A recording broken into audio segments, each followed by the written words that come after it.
అన్నదమ్ముల బంధం అనేది కేవలం ఒక రక్తానికే సంబంధించినది మాత్రం కాదు. అది అంతకు మించిన ఒక బలమైన భావోద్వేగం మరియు నమ్మకం. బలమైన సోదర బంధం ఉన్న కుటుంబం ఏ తుఫానుకైనా తట్టుకోగలదు. అలాంటి ప్రాణ స్నేహితుల కన్నా మించిన బంధాన్ని ఈరోజు మన వీడియోలో చూద్దాం. నమస్కారం, welcome to our channel movie shot 24 frames. ఒక సినిమా ఫ్లాప్ అయితే కేవలం డబ్బులే పోతాయి అనుకుంటాం.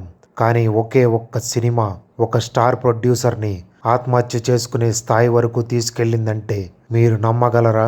ఆ చిత్రమే మన రామ్ చరణ్ గారు నటించిన ఆరెంజ్. మెగా ఫ్యామిలీలో అది ఒక బ్యూటిఫుల్ క్లాసిక్ మాత్రమే కాదు, నాగబాబు గారి జీవితంలో ఒక చీకటి అధ్యాయం. ఆ భారీ డిజాస్టర్, ఆ చిత్రం చేసిన భారీ నష్టం తర్వాత మెగా బ్రదర్స్ చిరంజీవి మరియు పవన్ కళ్యాణ్ గారు ఆయన్ని ఎలా కాపాడారు, అసలు ఆరెంజ్ సినిమాకి ఎంత నష్టం వచ్చింది, ఈరోజు మనం ఈ వీడియోలో ఆ ఆసక్తికర విషయాలను తెలుసుకుందాం. 2010వ సంవత్సరం మగధీర లాంటి ఇండస్ట్రీ హిట్స్ వచ్చిన తర్వాత రామ్ చరణ్ నుండి వస్తున్న సినిమా కావడంతో అభిమానుల అంచనాలన్నీ ఆకాశంలో ఉన్నాయి. నాగబాబు గారు అత్యంత ప్రతిష్టాత్మకంగా, స్టైలిష్గా, అర్బన్ లవ్ స్టోరీగా ఆరెంజ్ చిత్రాన్ని నిర్మించారు. ఆస్ట్రేలియాలో భారీ బడ్జెట్తో తీసిన ఈ సినిమా తెరపై అద్భుతంగా కనిపించిన తెర వెనుక మాత్రం నాగబాబు గారిని ఒక పెద్ద ఆర్థిక సుడిగుండంలోకి నెట్టేసింది. ఆ రోజుల్లో ఒక మీడియం రేంజ్ సినిమా బడ్జెట్ 10 నుంచి 15 కోట్లు ఉండేది. కానీ ఆరెంజ్ సినిమా కోసం నాగబాబు గారు పెట్టిన ఖర్చు అప్పట్లోనే ఒక భారీ సంచలనం. 2010లో వచ్చిన ఆరెంజ్ సినిమా దాదాపు 40 కోట్ల రూపాయల భారీ బడ్జెట్తో తెరకెక్కిన ఈ చిత్రం బాక్సాఫీస్ వద్ద కేవలం 20 కోట్ల లోపే వసూళ్లు చేసి నిర్మాత నాగబాబు గారిని భారీ నష్టాల్లోకి తోసేసింది. ఆస్తులు అమ్మినా కూడా తీర్చలేనంత అప్పులు మిగిలాయి. ఆ సంక్షోభంలో నాగబాబు గారు పూర్తిగా కుప్ప కూలిపోయారనే చెప్పాలి. అప్పుల బాధ భరించలేక ఒకానొక దశలో తను ఆత్మహత్య చేసుకోవాలని కూడా ఆయన అనుకున్నట్లు స్వయంగా ఇంటర్వ్యూల్లో ఆయనే తెలిపారు. కానీ ఆ చీకటి సమయంలో ఆయనకు అండగా నిలిచింది ఇద్దరే. ఆయన ప్రాణ సమానులైన, ఒకే పేగు బంధం పంచుకుని పుట్టిన తన అన్న తమ్ముళ్ళు చిరంజీవి గారు, పవన్ కళ్యాణ్ గారు. నాగబాబు గారికే తెలియకుండానే చిరంజీవి గారు తన సన్నిహితులతో ఒక మాట అన్నారు. నా తమ్ముడు అంత సఫర్ అవుతున్నాడు, నేను సంపాదించిన ఈ కోట్లు నాకెందుకు, వాడి కోసం నేను ఎంతైనా నిలబడతాను. మరోపక్క పవర్ స్టార్ పవన్ కళ్యాణ్ గారు కూడా అంతే బాధపడ్డారు అంట. అన్నయ్య పడుతున్న బాధ చూడలేక తన పనులన్నీ పక్కన పెట్టి మరి అన్నయ్యను ఆ కష్టం నుంచి గట్టెక్కించడానికి మౌనంగానే ముందుకు వచ్చారట.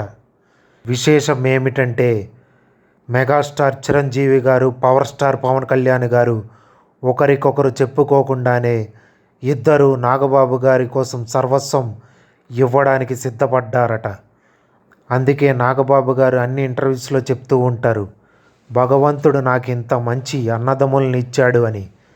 ఇదే కదా నిజమైన మెగా బంధం, మెగా సోదర బంధం. నిజమైన సోదర బంధం అంటే కష్టాల్లో ఉన్నప్పుడు ఎందుకు ఇలా చేసావు అని ప్రశ్నించడం కాదు, నేను ఉన్నాను అని, మనం కలిసి దీని నుండి బయటపడదాం అని భరోసా ఇవ్వడం. నాగబాబు గారి విషయంలో చిరంజీవి గారు, పవన్ కళ్యాణ్ గారు కూడా చేసింది ఇదే. వారు ఆయన తప్పులను వెతకలేదు, ఆయన కష్టాన్ని తమ కష్టంగా భావించారు. డబ్బు వస్తుంది పోతుంది, కానీ మనిషి ప్రాణం పోయే స్థితిలో ఉన్నప్పుడు చేయి అందించే అన్నదమ్ములు ఉండడం నిజంగా నాగబాబు గారి అదృష్టమనే చెప్పాలి. అన్నదమ్ములు అంటే కేవలం ఒక ఇంట్లో ఒక అమ్మకు పుట్టిన బిడ్డలు మాత్రమే కాదు, ఒకరి కష్టాన్ని మరొకరు పంచుకునే ప్రాణ స్నేహితులు కూడా. ప్రపంచంలో ఏ ఆస్తులైనా కరిగిపోవచ్చు, కానీ అన్నదమ్ముల ప్రేమ మాత్రం ఎప్పటికీ తరిగిపోని నిదే అని చెప్పాలి. బలమైన సోదర బంధం ఉన్న కుటుంబం ఎటువంటి తుఫానుకైనా తట్టుకోగలదు.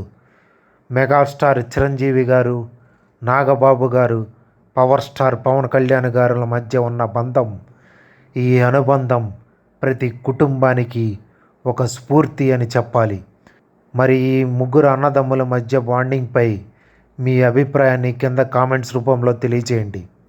ఈ వీడియో మీకు నచ్చినట్లయితే లైక్ చేయండి, మీ ఫ్రెండ్స్కి, మెగా ఫ్యాన్స్కి షేర్ చేయండి. మరిన్ని ఇలాంటి ఇంట్రెస్టింగ్ టాలీవుడ్ అప్డేట్స్ కోసం please subscribe to our YouTube channel movie star 24 frames. Thank you. ధన్యవాదములు.